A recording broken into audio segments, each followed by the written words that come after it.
ये तो परम शांति सोचो, बोलो, परम शांति मिल जाएगी। थियरी ऑफ कर्म समझाते हो लोगों को, तो लोग तुम्हारे पीछे पागल हो जाएंगे, क्योंकि घर गृहस्थ में, वो भी तुम घर गृहस्थ में, जब कुछ भी बात कहोगे मन से और वाणी से, मन वचन कर्म से ज्ञान के अनमोल मोती निकलेंगे। और वो ज्ञान के अनमोल मोती लोग सुनने के लिए माया के बाजार में लोग कहेंगे ये तो माया में है, इतनी बड़ी माया उसके पास है, इतना बड़ा आदमी है, लौकिक माया में इतना बड़ा है, सब कुछ है, माया तो इतनी है, तो भी वो माया का जगत कल्याण के लिए यूज़ करता है और अपने लिए कुछ नहीं करता है, अपने लिए कुछ भी नहीं करता है, जगत कल्याण के लिए करता है। तो मन इतना जगत कल्याण के लिए, विश्व कल्याण के लिए विश्व सेवादारी बनकर, वो भी विश्व सेवादारी बनकर, नम्रता और विवेक के साथ, किसी से कोई एक्सपेक्टेशन नहीं। जब किसी से कोई एक्सपेक्टेशन नहीं रखोगे तो सारे साथ अंत में तो सब देंगे, पहले तो नहीं समझ पाएंगे ना। ये संसार माया है, तो माया में रहने वाला, man is a social animal, तो माया में रहने वाला आदमी तो कोई समझ ही नहीं पाएगा। मगर अंत में जब तुम्हारा वाइब्रेशन लोगों को टच होंगे कि ये विश्व कल्याण करना चाहता है, विश्व सेवादारी बनाना चाहता है, तब धीरे धीरे सब जुड़ते जाएंगे, अच्छे लोग जुड़ेंगे, अच्छे ज्ञानी तो आत्मा बनते जाएंगे और जीवन में धीरे धीरे बहुत बदलाव आएगा। ब्रह्म स्वरूप आत्मा जो बनती है तो बहुत प्राप्ति भी होती है, ऊपर जाना चाहती है, मगर फिर उसको यह होता है कि मैं विश्व कल्याण करूं, फिर बाद में जाऊंगा, अंत में तो जाना ही है, क्योंकि ब्रह्म ज्ञान है, ब्रह्म स्वरूप है, तो अंत में तो जाना ही है। मगर मैं ये सब ज्ञान दुनिया को देकर आत्मस्वरूप बन के सबको अनुभूति कराऊं, सबको कहूं कि आत्मस्वरूप बन के परम शांति के वाइब्रेशन फैलाओ, सारी दुनिया को सुख शांति दो। तो जो दूसरों को सुख शांति देने वाला है, उनके जीवन में अशांति कभी हो ही नहीं सकती। जो दूसरों को तुम जो दोगे वही तुम्हें मिलेगा। तुम्हारे कारण शरीर में यही मन वचन कर्म से कारण शरीर में परम शांति के वाइब्रेशन ही रिकॉर्ड पड़ा है, लोगों को सुख देने का वाइब्रेशन ही पड़ा है, मन के अंदर लोगों को सुख देने का भाव है, तो कभी भी तुम्हें अशांति नहीं मिलेगी, दुख अशांति नहीं मिल सकती। तो दुख अशांति दूर करने के लिए, दूसरों को दुख अशांति दूर करने का लक्ष्य होना चाहिए। सारे विश्व का दुख अशांति दूर करने के लिए जब तुम लक्ष्य रखोगे, ज्ञान दोगे, ब्रह्म ज्ञानी बनकर सारा ब्रह्मांड का ज्ञान दोगे। ब्रह्मांड के 14 लोक क्या है? ब्रह्मा द्वारा सर्जन, विष्णु द्वारा पालना, शंकर द्वारा विनाश। ब्रह्मांड की आदि शक्ति हमेशा ये पूरे ब्रह्मांड को चलाती हैं। 14 लोक कैसे बने? धरती से ऊपर 7 लोक, धरती से नीचे 7 पाताल लोक, 14 लोक। ऊपर के लोकों में भूलोक, भूभूलोक, स्वर्लोक कब होता है? फिर पूरा ब्रह्मांड का, ब्रह्मा का 100 साल का समय का भी ज्ञान होता है। अर्ध प्रलय, प्रलय, कलयुग, सतयुग, त्रेता, द्वापर, कलयुग का ज्ञान होता है। अर्ध प्रलय, प्रलय, कल्प प्रलय, महाकल्प प्रलय, महाकाल प्रलय का भी ज्ञान होता है कि महाशिव महाकाल बन के अनंत कोटि ब्रह्मांडों को अपने रोम रोम में समा लेता है। ये सब ज्ञान होता है। तो गैलेक्सी माना आकाश गंगा माना महाब्रह्मांड, उससे भी ऊपर परम महाब्रह्मांड का भी ज्ञान हो जाता है। आगे जब आत्मा पावरफुल है, ग्रेट यूनिवर्स है ये, तो उसको सब कुछ ज्ञान होने लगता है। मैं कहाँ से आई हूँ? ग्रेट यूनिवर्स है ये, ग्रेट यूनिवर्स है। तो आत्मज्ञान, आत्मस्वरूप का ज्ञान होने से अंदर सब रिकॉर्डिंग पड़ी हुई चीज़ें इमर्ज हो जाती हैं और उसको दिखती हैं पूरा। जब आत्मस्वरूप में स्थित होता है तो सब दिखता है, तो वो सभी के कल्याण के लिए वो कार्य करता है। तो जिंदगी छोटा से छोटा भी, यहाँ जो ब्रह्मर्षि होता है वो कम से कम महाब्रह्मांड से आया है, इस ब्रह्मांड का नहीं है।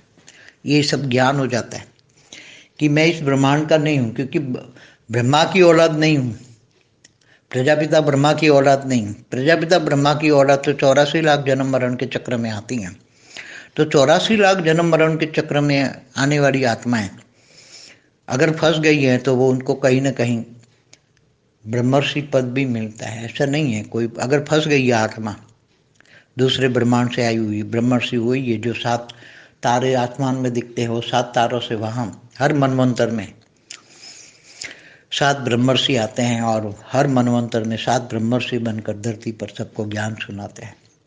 तो इनका, और वो महालोक, महर्षि लोग, स्वर्गलोक से ऊपर महालोक, जन, उसके ऊपर जनलोक, तपलोक, सत्यलोक, इनमें ये लोग आकर रहते हैं, वहाँ सूक्ष्म में आश्रम बनाते हैं और स्थूल जगत में वो लोगों को ज्ञान देते हैं। वो ढूंढ ढूंढ कर आते हैं लोग, ब्रह्म ज्ञान लेने की वो क्वालिटी देखते हैं कि आत्मा में ज्ञान, त्याग और तपस्या इतनी है। तो पहले ज्ञान देते थे, मगर अभी तो घर बैठे ज्ञान की गंगा बह रही है। जैसे मोबाइल खोलो तो ज्ञान की गंगा इतनी बह रही है। तो ज्ञान को जज करो, ज्ञान से ही तुम जान सकते हो आत्मा की कैपेसिटी क्या है। अनेक धर्म मठ पंथ संप्रदाय की जो आत्मा है वो अपने अपने धर्म पिता धर्म गुरु को ही मानेगी, दूसरों को नहीं माने, क्योंकि वो उसकी रचना है। अब जो जिसकी रचना है वही उसको मानेगी, जो जिसका बाप है वही उसको मानेगा। इसलिए जो अनेक धर्म मठ पंथ संप्रदाय की आत्मा है वो कितना मर जाओ तो भी क्रिश्चियन धर्म की ओरिजिनल आत्मा है, तो कभी भी शिव को नहीं मानेंगे। और शिव की ओरिजिनल आत्मा है वो कभी किसी धर्म वाले को नहीं मानेगा। पक्के की बात करता हूँ, ऐसे भटकने वाले को नहीं बात करता हूँ, जो कभी इधर भटकते रहते हैं। हाँ, ज्ञान के लिए सब भटके, ज्ञानी तो आत्मा बनकर ज्ञान जहाँ से मिलता है, बेहद का परम ज्ञान मिले, बेहद के ब्रह्मांडों का ज्ञान मिले, अनंत कोटि ब्रह्मांडों का ज्ञान मिले, बेहद के विश्व का ज्ञान मिले, बेहद की कला का ब्रह्मांड का ज्ञान मिले। बेहद की कला जैसे मल्टीवर्स 100 कला का है, यूनिवर्स 16 से 20 कला के होते हैं, गैलेक्सी आकाशगंगा महाब्रह्मांड 18 से 12 कला का होता है, ब्रह्मांड 1 से 4 कला का होता है, एक सोलर सिस्टम माना ब्रह्मांड है। तो ये सब ज्ञान आ जाएगा। ब्रह्मांड बहुत छोटे से छोटे एक यूनिट है, बहुत छोटा सा यूनिट है ब्रह्मांड। महाब्रह्मांड इससे बड़ा है, परम महाब्रह्मांड, परम परम परम परम पर करके जाओ। जितनी बार परम परम परम बोलोगे इतनी बार कला बढ़ती जाएगी। तो एक बार परम बोलने से एक कला, 2 बार बोलने से 2 कला, ऐसे परम परम परम परम 100 बार बोलोगे तब 100 कला का मल्टीवर्स का ज्ञान समझ में आएगा। और बेहद की कला का ज्ञान चाहिए तो बेहद के ज्ञान सागर में। ज्ञान कितना चाहिए? ज्ञान सागर जितना। बेहद के विश्व का आदि मध्य का ज्ञान, कोई भी ब्रह्मांड का भी आदि मध्य का ज्ञान, महाब्रह्मांड के आदि मध्य का ज्ञान, सब कुछ समझ में आ जाएगा। समय की पहचान होगी। ब्रह्मा का 100 साल बराबर महाशिव की एक पल, इसलिए महाशिव की एक पल में प्रतिपल अनंत आनंद ब्रह्मांड बनते हैं, बिगड़ जाते हैं। साइंस से भी टैली करोगे कि महाकल्प प्रलय में जब शिव सूर्य में प्रवेश करके काल अग्नि पैदा करके पूरे ब्रह्मांड को जलाकर भस्म करते हैं, तब जो वो सूर्य कहलाता है वो ब्लैक होल बन जाता है। तो साइंस की भाषा में ब्लैक होल, वर्म होल, सब ज्ञान समझ में आ जाएगा। इसलिए ज्ञान सबसे बड़ी चीज़ है। ज्ञान, जितना ज्ञान होगा इतना योग लगेगा और इतना ही जीवन में सेवा होगी और जीवन में धारणा मूर्त बनेंगे। धारणा माने जो धारणा योग्य, जो ज्ञान मिला उसको जीवन में धारण करोगे, वही ज्ञान स्वरूप कहलाएंगे, वही योग स्वरूप। तो ज्ञान, योग, सेवा, धारणा, हमने 4 सब्जेक्ट इसलिए कहा कि सेवा से भाग्य बनता है। सेवा से बेहद की ज्ञान की सेवा करोगे, ज्ञानदान महादान करोगे तो बेहद का भाग्य बनेगा, बेहद का अविनाशी भाग्य बनेगा। हद का जो कर्म करते हो तो एक बार मिल जाता है, हद के कर्म का फल धरती पर, हद के लोक में एक बार मिल जाता है, फिर वो खत्म हो जाता है। मगर बेहद का कर्म, बेहद का अविनाशी कर्म, वो हमेशा अविनाशी रहता है, उसका विनाश नहीं होता और वो बेहद में मिलता है, बेहद का अविनाशी फल देता है।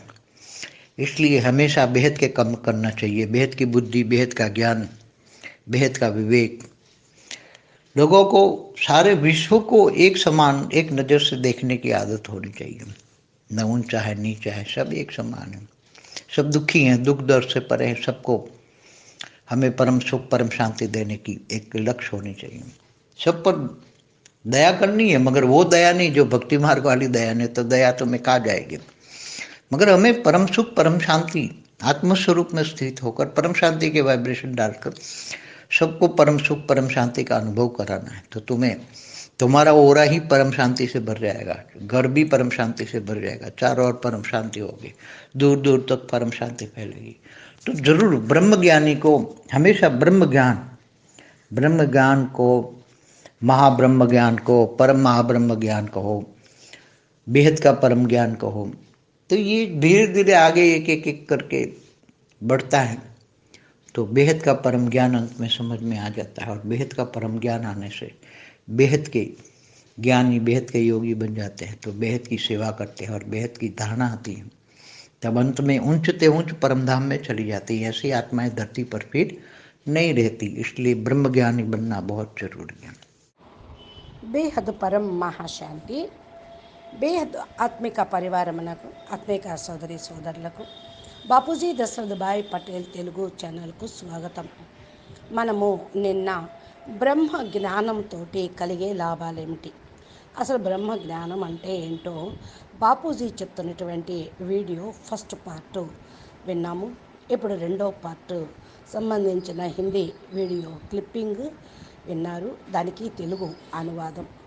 బాపూజీ అంటున్నారు, థియరీ ఆఫ్ కర్మ అంటే కర్మ సిద్ధాంతాన్ని అర్థం చేసుకోవాలి ప్రజలు. ఎవరికైతే గనక ఈ యొక్క కర్మ సిద్ధాంతం అర్థమవుతుందో మీ వెనకాల అందరూ కూడా పడతారు. ఎందుకంటే గృహస్థంలో ఉంటూ మీరు చక్కగా మీ జీవితాన్ని కొనసాగిస్తూ ఉన్నారు. కర్మయోగిగా సుఖము, శాంతి, ఆనందంగా జీవిస్తూ ఉన్నారు. కాబట్టి మిమ్మల్ని ఆదర్శంగా తీసుకుంటారు. ఏమైనప్పటికీ కూడా మనస, వాచ, కర్మణ తోటి మీరు జ్ఞానాన్ని ధారణ చేస్తూ గృహస్థాన్ని చక్కగా చూసుకుంటూ మళ్ళా ముక్తి మోక్షాన్ని పొందటానికి పురుషార్థం చేస్తూ ఉంటారు. అందుకని కర్మతోటి జ్ఞానము చాలా అమూల్యమైనది. అందుకనే ఇది దీని నుండి అమూల్యమైన ముత్యాలు వస్తూ ఉంటాయి. రత్నాలే అనుకోండి జ్ఞానం మీ జీవితంలో. జ్ఞానము అనేది అమూల్యమైన రత్నము అని చెప్పటం కోసం మీరు మరి మాయా బజార్లోని ప్రజలకు చెప్తూ ఉంటారు. ఎందుకంటే ఈ ప్రపంచం అంతా కూడా పెద్ద మాయే. ఆ మాయ ప్రపంచంలోకి వెళితే మీరు చాలా గొప్ప వ్యక్తులుగా కనపడతారు. ఎందుకంటే అందరూ మాయ ప్రపంచంలో ఉన్నారు, మీరు మాయాజీత్గా అయ్యారు, బయటపడ్డారు. మాయ ఎంత జబర్దస్తుగా ప్రపంచంలోని వాళ్ళందరినీ కూడా ఇరికించింది అంటే వాళ్ళ యొక్క పూర్తిగా అకల్యాణంలో ఉండిపోయారు. మాయ యొక్క జగత్ కళ్యాణం కోసం మీరు మాయను కూడా ఉపయోగించవచ్చు. అంటే ఇప్పుడు చూడండి, ఆధ్యాత్మికంగా ఉండే వాళ్లకు మాయ కూడా హెల్ప్ చేస్తూ ఉంటుంది. మాయ అంటే ఏంటి? ధనము, సంపత్తి కూడా. అయితే దాన్ని మీరు విశ్వ కళ్యాణం కోసమే ఉపయోగిస్తూ ఉంటారు. మీకోసం మీరు ఉపయోగించరు, జగత్ కళ్యాణం కోసం ఉపయోగిస్తుంటారు. మనసు చాలా అద్భుతంగా ఈ జగత్తు మీద పెట్టారు విశ్వ కళ్యాణం కోసం. విశ్వ సేవాదారిగా అయ్యి విశ్వ సేవాదారిగా నమ్రతగా వివేకంతో పాటు ఎలాంటి మరి కష్టము వచ్చినా, పరిస్థితులు వచ్చినా మీరు దాని మీద కాన్సన్ట్రేషన్ చేయకుండా మీ పురుషార్థం మీద, సేవ మీద చేస్తూ ఉంటారు. అందుకని మీతో పాటు అవి కూడా అందరూ కూడా మాయతో సహా అందరూ సహయోగం చేస్తూ ఉంటారు. ఫస్ట్ అయితే అర్థం చేసుకోలేరు ఈ ప్రపంచం అంతా మాయ అని. కానీ మాయలో ఉంటూ మరి మాయని జయించటం కదా. Man is a social animal అని చెప్తూ ఉంటారు. అంటే ఈనాటి మనుషులందరూ కూడా ఒక మానవ జంతువుల్లాగే ఉన్నారు. అంటే ఏంటి? జంతువులేంటి? తన కోసమే తాను జీవిస్తూ ఉంటారు, తన పొట్ట కోసమే జీవిస్తూ ఉంటారు, ఇతరుల కోసం జీవించరు. అలాంటి వాళ్ళు సోషల్ యానిమల్స్ అన్నట్లే. కానీ మీరు ఇతరుల కోసం, విశ్వం కోసం జీవిస్తూ ఉన్నారు, భలే మాయలో ఉంటూ కూడా. అప్పుడు మీ మహిమ అనేది పెరుగుతూ ఉంటుంది. అంతిమంలో మీ యొక్క వైబ్రేషన్స్ అందరికీ కూడా టచ్ అవుతాయి. విశ్వ కళ్యాణం చేయాలనుకున్న వాళ్ళు, విశ్వ సేవాదారిగా కావాలనుకున్న వాళ్ళు నెమ్మదిగా కనెక్ట్ అవుతూ ఉంటారు. మంచి వాళ్ళు కనెక్ట్ అవుతూ ఉంటారు, జ్ఞాని ఆత్మలుగా అవుతూ ఉంటారు. జీవితంలో నెమ్మదిగా చాలా మార్పులు అనేది వస్తూ ఉంటాయి. బ్రహ్మస్వరూపమైనటువంటి ఆత్మగా మీరు ఎప్పుడైతే అవుతూ ఉంటారో చాలా ప్రాప్తి కూడా లభిస్తూ ఉంటుంది. పైకి రావటము కూడా జరుగుతూ ఉంది. దీన్నే అంటారు మేము విశ్వ కళ్యాణం చేయటము అని. తర్వాత అంతుమతి సోగతిగా అవుతారు. బ్రహ్మ జ్ఞానము, బ్రహ్మస్వరూపము అవుతూ ఉంటారు. మరి నేను ఈ యొక్క జ్ఞాన ప్రపంచాన్ని ఆత్మస్వరూపంలో ఉండి అర్థం చేసుకుంటూ ఉన్నాను. ఈ అనుభూతిని పొందుతూ ఉన్నాను. అందరికీ కూడా చెప్తూ ఉన్నాను, ఆత్మస్వరూపంగా ఈ పరం శాంతి వైబ్రేషన్లను వ్యాపింప చెయ్యండి అని. మీరే విశ్వం మొత్తానికి, ప్రపంచం మొత్తానికి సుఖశాంతుల్ని అందించండి అని. ఎందుకంటే ఇతరులకు సుఖశాంతి ఇవ్వటము అంటే వారి యొక్క జీవితంలో అశాంతిని దూరం చేసుకోవటము. ఎవరైతే ఇతరులకు సేవ చేస్తూ ఉంటారో వాళ్లకు అశాంతి అనేది ఎప్పుడు కలగదు. ఇతరులకు మీరిస్తే మీకే అది లభిస్తూ ఉంటుంది. మీరు ఏదైతే ఇస్తారో విశ్వానికి, విశ్వ ఆత్మలకి అదే మీకు లభిస్తూ ఉంటుంది. మీ యొక్క కారణ శరీరంలో కర్మల కారణ శరీరంలో మీకు లభిస్తూ ఉంటుంది. వైబ్రేషన్స్, రికార్డ్స్ ఉంటూనే ఉంటాయి. సుఖం ఇవ్వటానికి వైబ్రేషను వస్తూ ఉంటుంది. మనసు లోపల మరి సుఖము ఇచ్చేటువంటి భావన అనేది ఉంటుంది. మీరు అశాంతి అనేది పొందకుండా ఉంటూ ఉంటారు. దుఃఖము, అశాంతి అనేది మీకు లభించదు. దుఃఖము, అశాంతి నుండి దూరం అవుతారు. దుఃఖం నుండి దూరం అవటం, అశాంతి దూరం అయ్యేటువంటి లక్ష్యము కూడా ఉంటూ ఉంటుంది. విశ్వం యొక్క దుఃఖము, అశాంతి దూరం అవటం కోసం ఎప్పుడైతే మీరు లక్ష్యం పెట్టుకుంటారో, జ్ఞానం ఇస్తూ ఉంటారో, బ్రహ్మ జ్ఞానిగా అవుతారో, బ్రహ్మాండం యొక్క జ్ఞానం ఇస్తూ ఉంటారో, అప్పుడు 14 లోకాలులో మీకు దీవెన లభిస్తూ ఉంటుంది. నుండి బ్రహ్మ ద్వారా సర్జన, 14 లోకాల బ్రహ్మాండము అంటే బ్రహ్మ ద్వారా రచన, విష్ణువు ద్వారా పాలన, శంకరుడు ద్వారా వినాశనము. బ్రహ్మాండం యొక్క ఆది శక్తి ఈ పూర్తి బ్రహ్మాండాన్ని నడిపిస్తూ ఉంది. ఈ 14 లోకాలు ఎలా తయారైనవి? భూమికి పైన 7 లోకాలు, భూమి క్రింద 7 లోకాలు, 14 లోకాలు ఎలా తయారైనవి అనేది నేను కల్ప ప్రళయం ఎప్పుడు వస్తుంది అనేవి వీడియోలో చాలా చక్కగా చెప్పాను. బ్రహ్మకు 100 సంవత్సరాలు సమయంలో ఈ యొక్క బ్రహ్మాండం మహాకల్ప ప్రళయం అనేది జరుగుతుంది. అంతవరకు ప్రళయము, అర్ధ ప్రళయం అవన్నీ జరుగుతూనే ఉంటాయి. మహాకల్ప ప్రళయం యొక్క జ్ఞానం ఎప్పుడైతే లభిస్తుందో దాని నుండి మనము తప్పించుకోవటానికి, రక్షించుకునే ఉపాయం కూడా బాపూజీ ద్వారా మీకు అందిస్తూ ఉన్నారు. ఈ యొక్క జ్ఞానము గెలాక్సీ అనగా ఆకాశగంగా అని, మరి పరం మహాబ్రహ్మాండము అంటే యూనివర్స్ అని తెలుస్తూ ఉంటుంది. ఎప్పుడైతే ఈ జ్ఞానం మీకు అందుతుందో పవర్ఫుల్గా అవుతారు. గ్రేట్ ఆత్మలుగా అవుతారు. గ్రేట్ యూనివర్స్ నుండి వచ్చిన వాళ్ళు ఉన్నారు. వాళ్ళే ఈ జ్ఞానం తీసుకుంటారు. అంటే మహాబ్రహ్మాండం నుండి వచ్చిన వాళ్ళు, పరం మహాబ్రహ్మాండం నుండి వచ్చిన వాళ్ళు, గ్రేట్ యూనివర్స్ నుండి వచ్చిన వాళ్ళు మాత్రమే ఈ యొక్క బేహద్ జ్ఞానం తీసుకుంటారు. నేను ఎక్కడి నుంచి వచ్చానని వాళ్ళకి తెలుస్తుంది. గ్రేట్ యూనివర్స్ నుండి వచ్చిన వాళ్ళు ఆత్మస్వరూపంలో ఉండటానికి ఈ జ్ఞానంలోకి వస్తారు. వాళ్ళ ఆత్మలో ఉన్న రికార్డింగ్స్ అన్నీ కూడా ఓపెన్ అవుతాయి. దాన్ని ఇమర్జ్ చేసుకుంటూ ఉంటారు. వాళ్ళకి కనిపించటం కూడా జరుగుతూ ఉంటుంది. ఆత్మస్వరూపంలో స్థిరంగా ఉంటే అన్ని రికార్డింగ్స్ ఓపెన్ అవుతుంది.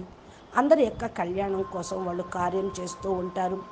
చిన్న దగ్గర నుండి ఏదైతే మరి చిన్నప్పటి నుండి ఎవరైతే ఈ జ్ఞానం వింటారో బ్రహ్మ ఋషిగా అవటానికి పురుషార్థం చేస్తూ ఉంటారు. తక్కువ మహాబ్రహ్మాండం నుండి వచ్చిన వాళ్ళు కూడా పురుషార్థం చేస్తారు. ఈ బ్రహ్మాండం వాళ్ళు అసలు బ్రహ్మ జ్ఞానాన్ని అర్థం చేసుకోలేరు. వాళ్ళు పూర్తిగా ముక్తి పొందే వాళ్ళే, ఖతం అయిపోయే వాళ్ళే. ఈ జ్ఞానం అంతా కూడా బేహద్దు పిల్లలకి, వేరే హయ్యర్ డైమెన్షన్ నుండి వచ్చినటువంటి వాళ్ళకి, బ్రహ్మ సంతానానికి కాదు. ప్రజాపిత బ్రహ్మ సంతానం వాళ్ళకి ఈ బ్రహ్మ జ్ఞానం అర్థం కాదు.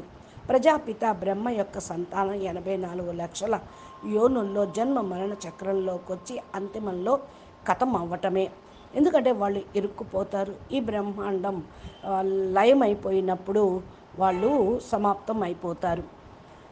కానీ వాళ్ళు బ్రహ్మ ఋషి పదవి వాళ్ళకి ఎప్పుడూ లభించదు. ఎందుకంటే వాళ్ళు ఆత్మస్వరూపాన్ని ధారణ చేయలేరు. ఈ బ్రహ్మాండం నుండి ఉన్నవాళ్ళు అయితే వేరే బ్రహ్మాండం నుండి వచ్చిన వాళ్ళు బ్రహ్మ ఋషులుగా ఉండేవాళ్ళు మరి ఎవరైతే ఉన్నారో 7 నక్షత్రాలుగా ఆకాశంలో కనిపిస్తూ ఉంటారో వాళ్ళు సప్త ఋషులు. వాళ్ళు ప్రతి మన్వంతరంలోనూ కూడా మారుతూ ఉంటారు. 7 బ్రహ్మ ఋషులుగా ఉంటూ ఉంటారు. ప్రతి మన్వంతరంలో కూడా వాళ్ళు వచ్చి బ్రహ్మ ఋషిగా అయ్యి భూమిపైన అందరికీ జ్ఞానం వినిపిస్తూ ఉంటూ ఉంటారు. ఇక మహర్లోకంలో మహర్షులు ఉంటూ ఉంటారు. స్వర్గలోకం పైన మహర్లోకం ఉంటుంది. దీనిపైన జనలోకం, తపలోకం, సత్యలోకం. ఇక్కడ నుండి వచ్చినటువంటి వాళ్ళు మరి పైన సూక్ష్మ జగత్తులో ఆశ్రమాలను తయారు చేసుకొని స్థూల జగత్తు వాళ్ళకి జ్ఞానం ఇస్తూ ఉంటారు. వెతుకుతూ ఉంటారు జ్ఞాని ఆత్మల్ని. బ్రహ్మ జ్ఞానం తీసుకునేటువంటి క్వాలిటీని చూస్తూ ఉంటారు. ఆత్మలో జ్ఞానము, త్యాగము, తపస్సు ఎంత ఉంది అని చూసి వాళ్లకు జ్ఞానం ఇస్తూ ఉంటారు. ఇప్పుడు మరి ఇంట్లో కూర్చొనే ఇప్పుడు జ్ఞానం అనేది లభిస్తూ ఉంది మీకు. ఏ విధంగా మొబైల్ ఓపెన్ చేయటంతో జ్ఞాన గంగ ఎంత ప్రవహిస్తుంది అంటే మరి జ్ఞాన జడ్జిమెంట్ చేసుకోవటం మీ వంతు అవుతుంది. జ్ఞానం నుండి మీరు తెలుసుకోగలుగుతారు ఆత్మ యొక్క కెపాసిటీ ఏంటి అని. అనేక ధర్మాలు, మఠాలు, సంప్రదాయాలు ఏవైతే ఆత్మలు ఉన్నాయో తమ తమ ధర్మ పితలు, ధర్మ గురువులు ఎవరైతే ఒప్పుకుంటూ ఉన్నారో వాళ్ళు ఎవరిని ఒప్పుకుంటూ ఉంటారో వారి యొక్క రచన, వారి ద్వారా వీడికి జ్ఞానం అనేది అందుతూ ఉంటుంది. కాబట్టి ఎవరికైతే వారి యొక్క తండ్రి రచయిత మరి అడుగుతూ ఉంటారో వాళ్ళ ద్వారానే వాళ్ళకు వారసత్వం, జ్ఞాన వారసత్వం లభిస్తుంది. మరి ఇక్కడ ఎంతమంది సంప్రదాయ ఆత్మలు ఉన్నారు, వాళ్ళందరూ ఎంతగా మతం గురించి కొట్టుకుంటూ ఉన్నారు. క్రిస్టియన్ ధర్మం ఒరిజినల్ ఆత్మ ఎవ్వరూ కూడా లేరు. వాళ్ళు శివుడిని ఒప్పుకోరు. శివుడి యొక్క ఒరిజినల్ ఆత్మలు వేరే ధర్మాన్ని కూడా ఒప్పుకోరు. పక్కా విషయం నేను చెప్తూ ఉన్నాను. ఇక్కడ భ్రమించేటువంటి విషయం అని కాదు. అటు ఇటు తిరిగి భ్రమించే వాళ్ళు అసలు సనాతన ధర్మ ఆత్మలు కాదు. జ్ఞానం కోసం భ్రమించటం అంటే జ్ఞాని ఆత్మలుగా అవటం కోసం. అసలైన ఆత్మ జ్ఞానం ఎక్కడ లభిస్తుంది అని వెతుకుతూ ఉంటారు. అప్పుడు వాళ్ళకు బేహద్దు పరమ జ్ఞానం లభిస్తుంది. బేహద్దు బ్రహ్మాండం యొక్క జ్ఞానం లభిస్తుంది. అనంత కోటి బ్రహ్మాండాల యొక్క జ్ఞానం లభించటంతో బేహద్దు కళా పరంధామం లేదా బేహద్దు కళ బ్రహ్మాండం జ్ఞానాన్ని అర్థం చేసుకుంటారు. బేహద్దు కళ లాగా మల్టీవర్స్ 100 కళలు కూడా ఉంటుంది. యూనివర్స్ 16 కళల నుండి 20 కళలు, గెలాక్సీ మరి యూనివర్స్, దీనికి ఏమేమి కళలు ఉన్నాయి చెప్పాము. కాబట్టి ఇదంతా జ్ఞానం వాళ్ళ బుద్ధిలోకి వచ్చేస్తుంది. బ్రహ్మాండం అతి చిన్న లాస్ట్ చిన్న యూనిట్, తర్వాత మహాబ్రహ్మాండం కొద్దిగా పెద్దది, మహాబ్రహ్మాండం కొంచెం పెద్దది. ఇలాగా పరం మాట్లాడుతూ ఉంటే ఇక పైన హయ్యర్ డైమెన్షను అవుతూ ఉంటుంది. ఒకసారి పరం అని మాట్లాడితే ఒక కళ అన్నట్టు, 2 సార్లు పరం అంటే 2 కళలు, పరం అంటే 3. అట్లాగా -100 కళలుగా అయిపోయినటువంటిది ఇప్పుడు మల్టీవర్సు. అందుకని 100 సార్లు పరం అనాలి. అది మల్టీవర్స్ జ్ఞానం సంబంధించింది. బేహద్దు కళా జ్ఞానం కావాలి. బేహద్దు జ్ఞాన సముద్రంలో మునగాలి. మరి జ్ఞానం ఎంత కావాలి అంటే సముద్రం అంత జ్ఞానం. బేహద్దు విశ్వం యొక్క ఆది మధ్య అంత జ్ఞానము పొందిన వాళ్ళు బేహద్దు ఆత్మలు.